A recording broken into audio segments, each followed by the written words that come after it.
For almost 30 centuries after the unification, from around 301 BC to the conquest of Alexander the Great in 332 BC, it was the preeminent civilization in the Mediterranean world, from the Great Pyramids of the Old Kingdom through the military conquest of the New Kingdom. Egypt's majesty has long entranced archaeologists and historians to create the vibrant field of study known as Egyptology. Egyptology is the main source of information about ancient Egypt. There are many monuments and artifacts that have been recovered from archaeological sites covered with hieroglyphs that have only recently been deciphered. The pictures that emerge is a culture with few equal in the beauty of its art, architecture, and the richness of its religious and governmental periods. There is much to speak about when you think about talking about such an amazing culture. During the rule of Aconite and his wife Nefertiti played an important role. There are many images and sculptures to depict her famous beauty as a living goddess of fertility. The pharaohs and even the queens all play an important role in Egypt's past. Of all the pharaohs of ancient Egypt, the most famous is King Tut. He, he is arguably the most famous king today, or what is known as the Boy King. He ruled Egypt as a king for 10 years before his death at the age of 19, around 1324 BC. Although his rule was notable for reversing the religious reforms of his father, it is important that we acknowledge his rule was largely guided by successors. He, he himself was barely even known to the modern world until 1922, when British archaeologist Howard Carter made his way through the boy pharaoh's tomb, to which he had remained sealed in for almost 3,200 years. The tomb's vast stores and rooms for the artifacts and treasures intended to accompany the young king into the afterlife. It was revealing an incredible amount of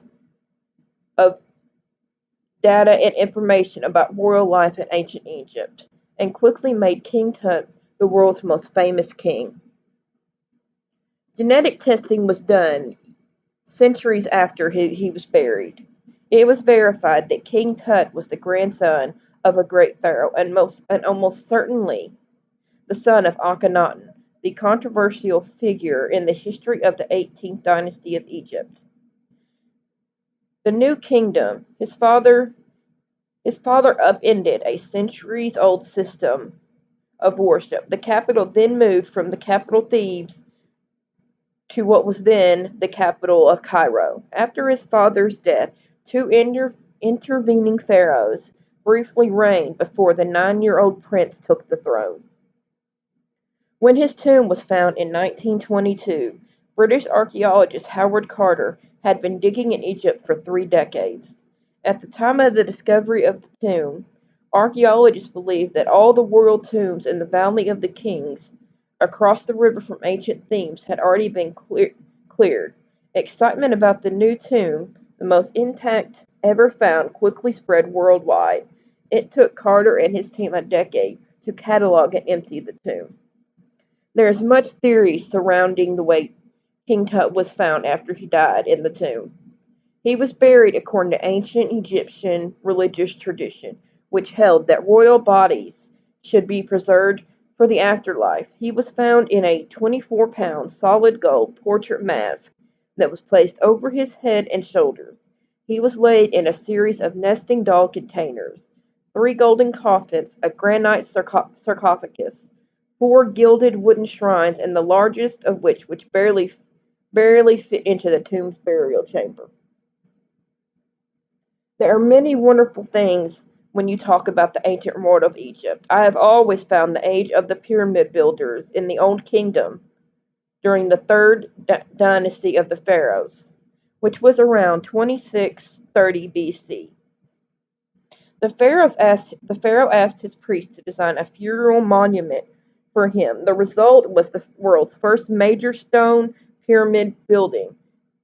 This pyramid was built near Memphis. Pyramid building reached its zenith with the construction of the Great Pyramids at Giza on the outskirts of Cairo. It was the third and fourth dynasties that Egypt enjoyed a golden age of peace and prosperity. The pharaohs had absolute power, provided a stable central government the kingdom faced no serious threats, and successful military campaigns in foreign countries. Added to it, his, his considerable economic prosperity over the course of the fifth and sixth dynasties.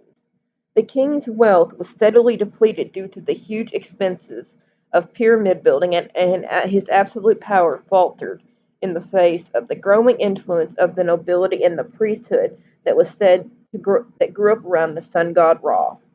After the death of the sixth dynasty's king, who ruled for 94 years, the old kingdom ended in chaos.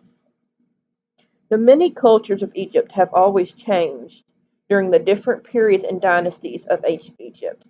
In the 13th dynasty marked the beginning of another unsettled period in Egyptian history, during which, with a rapid succession of kings failing to consolidate power, as a consequence, during the second intermediate period, it was divided into several spheres of influence: the official royal court and a seat of government that was located in Thebes.